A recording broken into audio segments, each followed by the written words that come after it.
काळी माय किती पवित्र आहे। या देशात इथून पुढे ज्याच्याकडे ईदभर सातबारा असेल तो माझ्या भारत देशातला राजा असेल।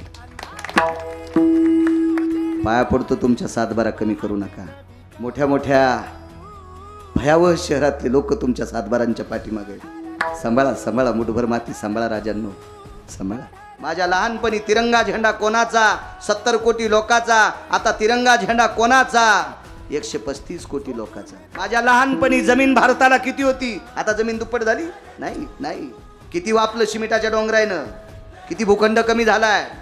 लक्षात ठेवा सज्जनांनो, 5 क्विंटल सोनं असेल, 10 क्विंटल चांदी असेल तर चांदीच्या भाकरीन सोन्याचं पिठलं खाता येत नाही। याच काळ्या मातीतले मोती काढावे लागतील, याच काळ्या मातीतले, आणि त्याच मोत्यावर आपल्याला जगावं लागेल। तिची पूजा करत जा, तिला माय म्हणत जा। विश्वातला प्रत्येक व्यक्ती त्या मोत्यावर जगतोय सज्जनांनो, लक्षात ठेवा।